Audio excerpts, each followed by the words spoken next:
TV shows showing all kinds of cryptid activity, and there are more websites out there. There are people that are doing investigations, reporting these sightings. I think all along people have seen these things.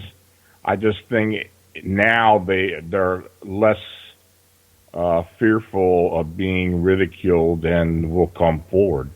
It's not always easy. You have to reassure the witnesses, and 9 times out of 10, they will want to keep it confidential and not have any of the personal information disclosed, which we do abide that. Oh, wow. Now, hey, James, do you have some questions for Lon? Yeah, Lon, in your research or data or evidence or even speculation, do you think these winged cryptids or whatever they may be, you think they're interdimensional? You think they may be alien, or any thoughts on that?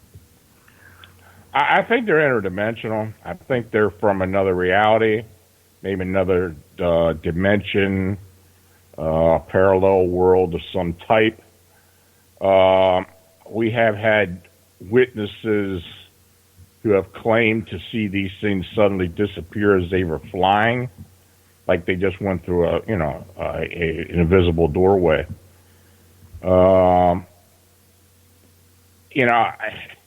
There's really no definitive answer at this point.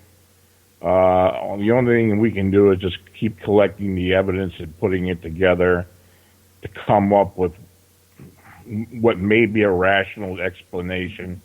But I think, even though we really have not much concept as to what interdimensional travel is like, or even if it's a reality at this point, I think there is something to it. And I think these beings are flesh and blood beings. I think they do have substance to them, but they're able to cross through a gateway of some type or a wormhole and to be able to come onto this earth plane.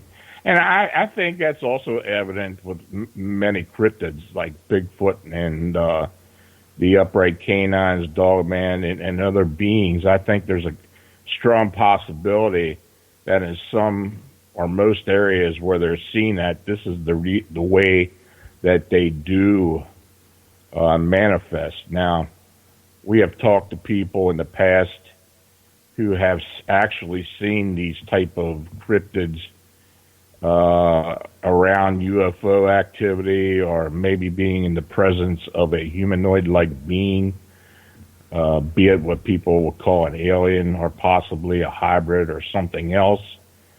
I believe there's a good possibility that there's a connection there, but at this point we really do not have the evidence to come up with a substantiated finding on this.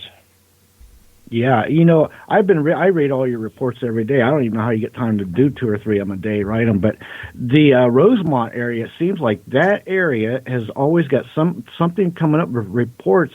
And, I'm wondering if they're interdimensional, if maybe there may be some portal there somewhere along that wood line or somewhere where all these sightings are come. Because that's kind of a good theory. Maybe if there was a way to get out there and investigate, try to find something, or do some boots on the ground. If some people get out there, maybe find something. But yeah, that's some crazy reports coming in from that area, and you must keep on getting them, I'm sure. Yeah, the past 2 weeks in particular, we received 2 sighting reports in Rosemont, Illinois, which is just in the area where it was is just in the northeast of O'Hare International.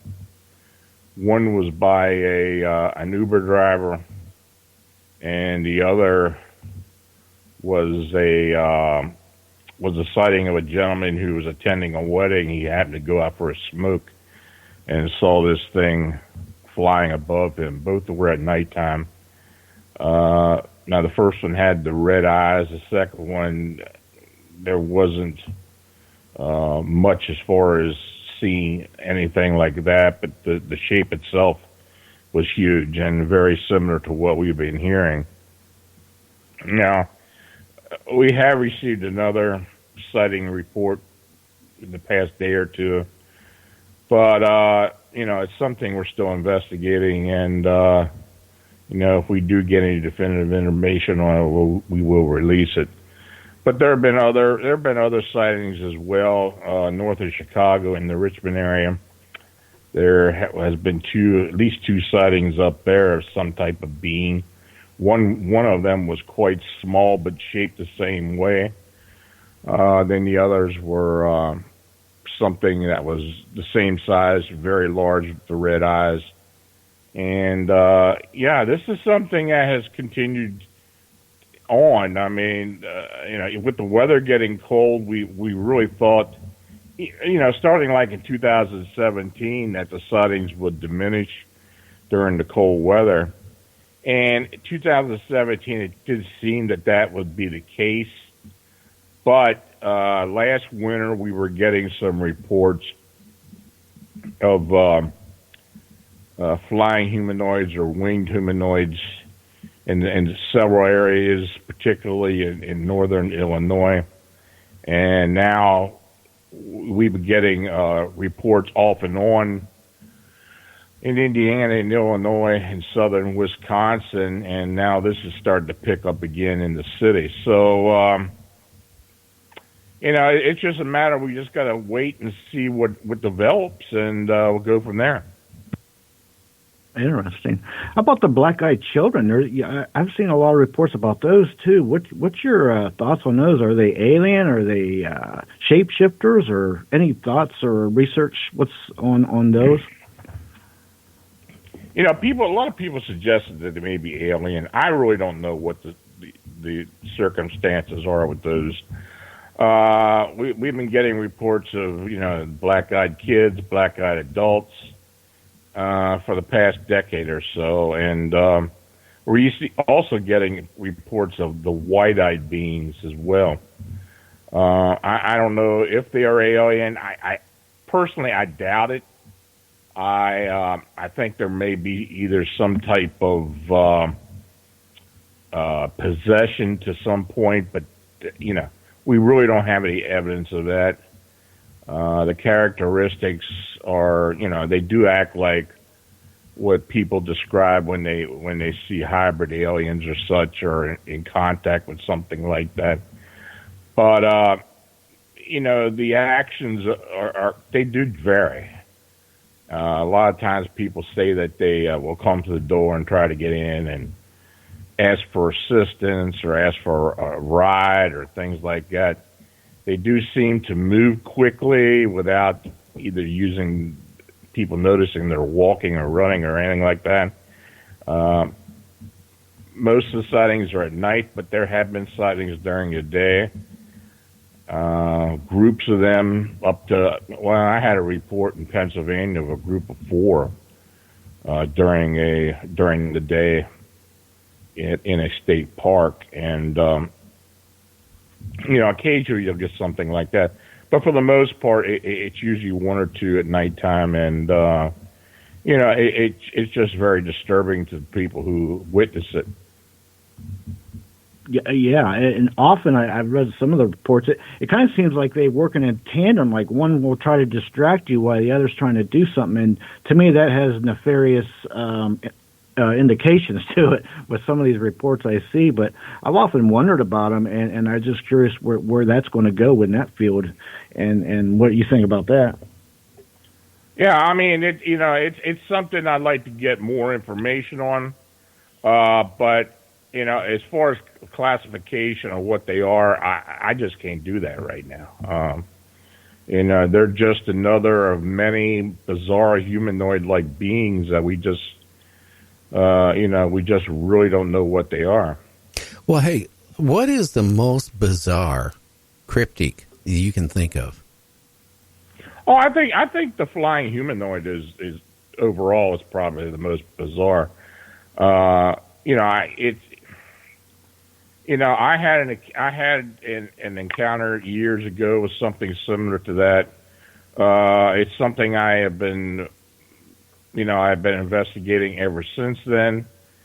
And it was always thought that the Mothman or the winged humanoids were something that was exclusive to the Point Pleasant area. But quite frankly, I have gotten hundreds of sighting reports over the years, and it's really a nationwide or continental wide phenomena, if not worldwide.